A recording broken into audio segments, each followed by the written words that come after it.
మీ పాత బంగారు నగల ఎక్స్చేంజ్ పై గ్రాముకు 150 రూపాయలు అదనంగా పొందండి. పాత నగకు మేమిచ్చే నగదు పోల్చి చూడండి. మార్కెట్లో కంటే లలితాలో అధిక నగదు పొందండి.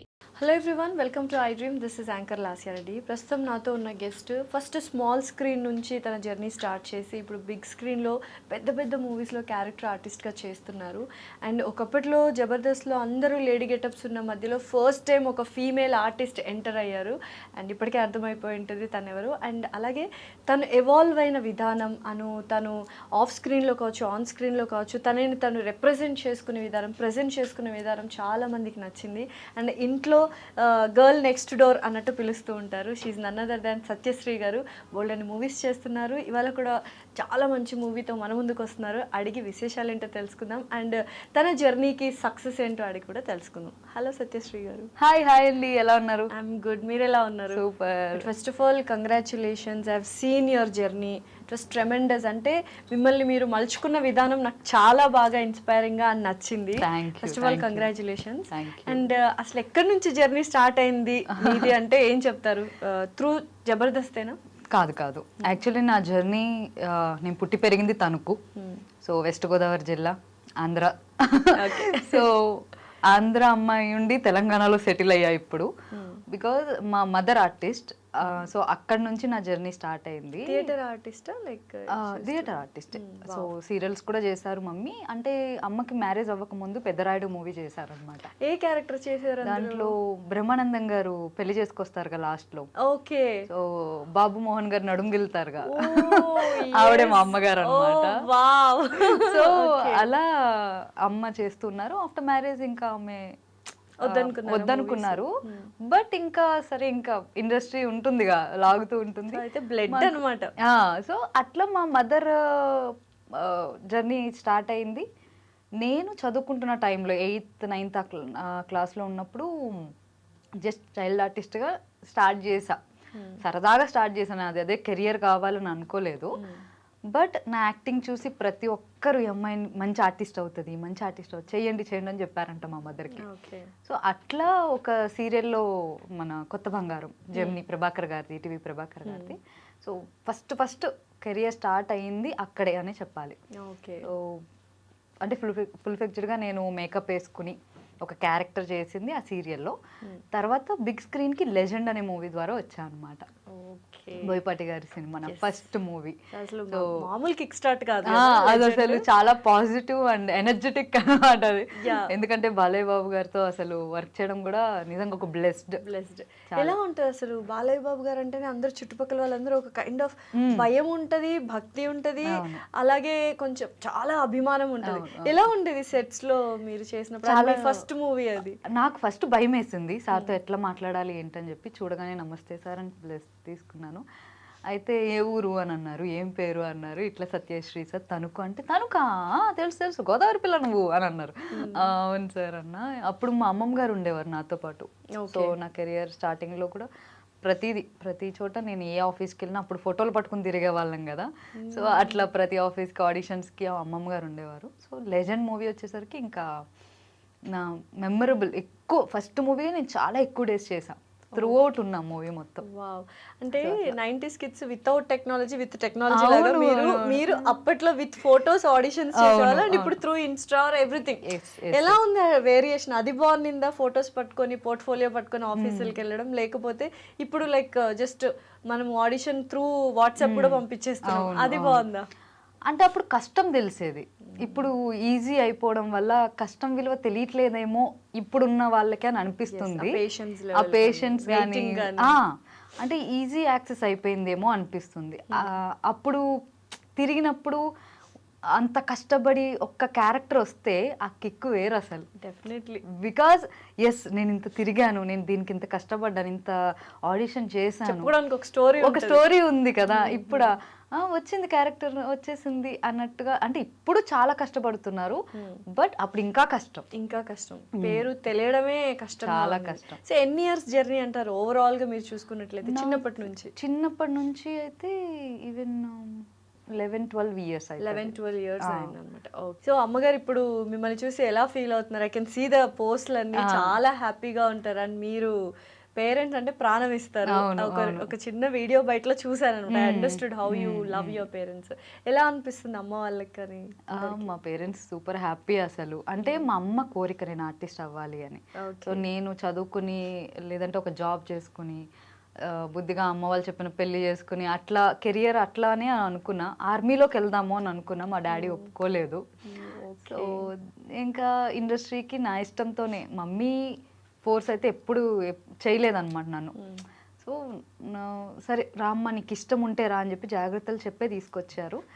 బట్ ఎంతలా కష్టపడ్డానంటే ఇప్పటికీ లైక్ బయటకు వెళ్తుంటే సత్య గారు మీరు చాలా బాగా యాక్ట్ చేస్తున్నారు అని నాతో పాటు నా పేరెంట్స్కి కూడా అప్రిషియేషన్ అనేది దక్కుతుంటుంటే ఇంకా చాలు ఈ జన్మకి పేరెంట్స్ పరువు నిలబెడుతున్నాను నేను ఇండస్ట్రీకి వచ్చినందుకు అనేది అమ్మ వాళ్ళు కూడా చాలా హ్యాపీగా ఫీల్ అవుతున్నారు. సో ఇండస్ట్రీలో లేకపోతే సత్యశ్రీ గారు మిలిటరీలో ఆర్మీ ఆఫీసర్ గా ఉండేవాళ్ళు. కానీ నాన్నగారు ఒప్పుకోలేదు కదా, ఎందుకు ఒప్పుకోలేదు? అంటే భయం. ఆడపిల్ల యాక్చువల్లీ చాలా అల్లారు ముద్దుగా పెంచుకున్న కూతురు ఇంతలాగా, నేను ఒక గేమ్స్కి వెళ్ళి ఇప్పుడు నేను బాస్కెట్బాల్ ప్లేయర్ని అనమాట. సో నేను అక్కడ దెబ్బలు తగిలించుకుని వస్తేనే తట్టుకునేవారు కాదు. ఎందుకమ్మా ఇది అని చెప్పి, నేను ఫస్ట్ బేబీ అనమాట, ఉంటది కదా అది. ఇద్దరు అమ్మాయిలే? అవును, నేను చెల్లి. ఓకే. అందుకని వద్దు మనకి సెట్ కాదు, అంతలా వెళ్ళి నువ్వు కష్టపడడం నాకు ఇష్టం లేదు అని అన్నారు. ఇంకా అంతే. సో ఇప్పుడు ఎలా అనిపిస్తుంది నాన్నకి ఇండస్ట్రీ కానీ యాక్టింగ్ కానీ ఇదంతా? చాలా ప్రౌడ్గా ఫీల్ అవుతారు, హ్యాపీగా ఫీల్ అవుతారు. ఎక్కడికి వెళ్ళినా మీ కూతురు చాలా బాగా యాక్ట్ చేస్తుందయ్యా, అసలు మీ కూతురు అసలు ఏంటి కామెడీ ఏంది, ఆ చీర కట్టు ఏంటి, అసలు మంచి కూతుర్ని కన్నావని అంటారు.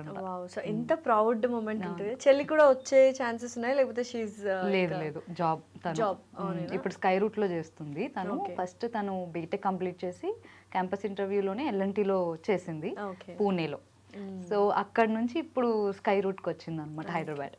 సో అమ్మమ్మ గారు ఇప్పుడు కాలం చేశారు. ఓకే. సో ఎన్ని ఇయర్స్ ఉండే మీతో పాటు జర్నీలో? అంటే లాస్ట్ 5 years నుంచే లేరు చెప్పాలని. 2020 కరోనా రాకముందే చనిపోయారు, కరెక్ట్గా సంక్రాంతి.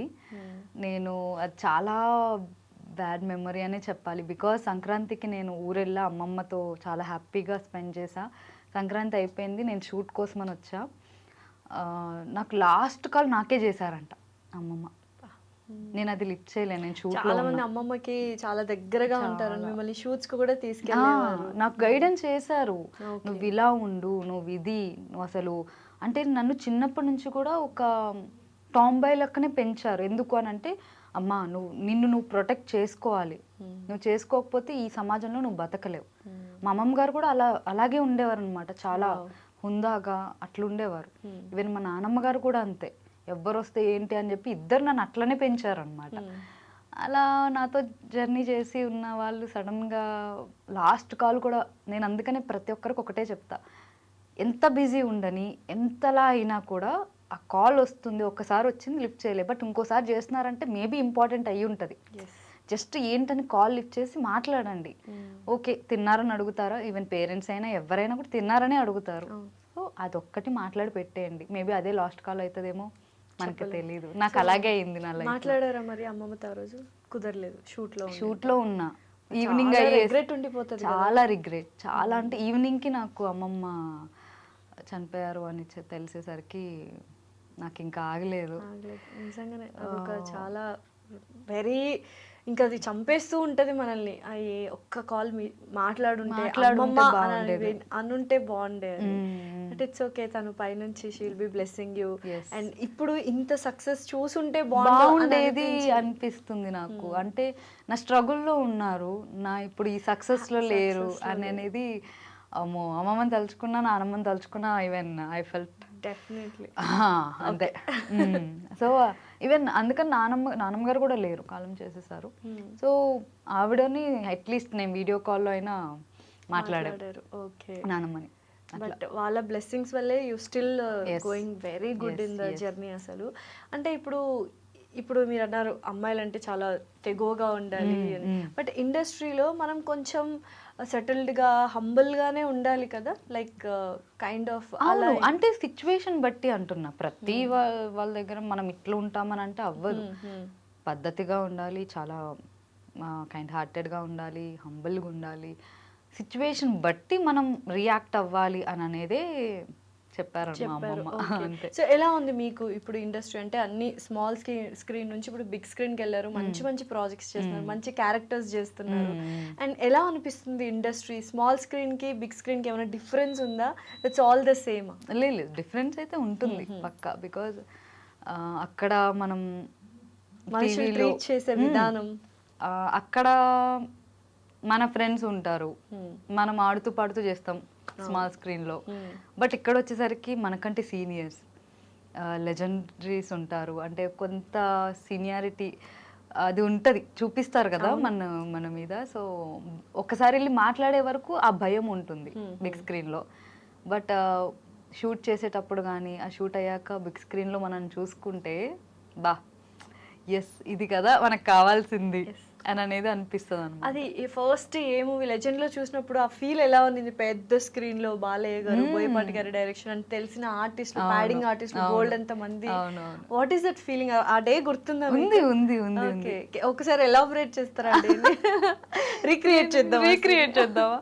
నేను చాలా చిన్నపిల్లని అప్పుడు. ఓకే. సో నాకు యాక్టింగ్ అప్పుడప్పుడే ఇంకా నేను నేర్చుకుంటున్న స్టేజ్ అది. సో డైలాగ్ చెప్పేశాను, అయిపోయింది. బట్ రిలీజ్ అయిన తర్వాత మీరు ఇప్పుడు షూట్ డేస్ చెప్పమంటున్నారా? రియాక్షన్, థియేటర్ రియాక్షన్ మీరు ఎలా ఫీల్ అయ్యారు? థియేటర్లో అయితే మాత్రం నేను ఈగర్లీ వెయిటింగ్ నా సీన్ కోసం అని చెప్పి, ఇలానే ఉన్నా వస్తుంది. నేను అందరికి చెప్తున్నా, చూడండి ఇప్పుడే వస్తుంది. ఎందుకంటే నేనే డబ్బింగ్ చెప్పుకుంటా కదా. చూడండి అనేసరికి ఇలా ఇదిగా ఇంకా అరిచేసా, ఇంకా అక్కడ ఇంకా గోల చేసేసా అనమాట. అమ్మ చూడమ్మా అని చెప్తే డైలాగ్ డైలాగ్ చెప్పండి ఒకసారి. బ్రహ్మానందం గారు బావిలో పడిపోతారు అనమాట. సో అప్పుడు బావిలోంచి బ్రహ్మానందం గారిని బయటకు తీస్తారు బాలయ్య బాబు. సో అప్పుడు అందరం రౌండ్ సర్కిల్ చేసి చూస్తాం, ఆయన ఉన్నాడా, బతుకున్నాడా, చచ్చిపోయాడా అని చెప్పి. అప్పుడు ఉంటుంది అనమాట, అంకుల్కి 500 నరాలు స్పందిస్తున్నట్లున్నాయి, యోగా చేస్తున్నారు. లేదు నాకు తెలీదు, అలా ఫ్లోలో చెప్పేసి. అంటే అది కూడా బోయపాటి గారు సేమ్ ఎలా యాక్షన్ చేయమన్నారు అలాగే చేశా. ఆయన కరెక్ట్ గా చాలా మంది డైరెక్టర్స్ యాక్ట్ చేసి చూపిస్తారంట కదా. బోయపాటి గారు చాలా స్ట్రిక్ట్. అక్కడ ఆయన ఏమనుకుంటున్నారు అదే రావాలి, లేదంటే కనుక సింగిల్ టేక్ లో అయిపోయింది. సింగిల్ టేక్ లో అమ్మా సూపర్ అన్నారు. నాకు అది ఓకే, అమ్మాయితో ఎక్కువ టేకులు తీసుకోలేదు అనుకున్నాను. ఓకే. సో అలా అంటే అదొక ఫీల్ స్క్రీన్ మీద చూసుకున్నప్పుడు. And for more videos, Please subscribe to iDream. Please subscribe to iDream. Please subscribe iDream. And please subscribe to iDream. For more videos, subscribe to iDream. please like, share and subscribe to the channel. Congratulations, iDream. Subscribe to iDream. Subscribe to iDream. So subscribe to iDream Media.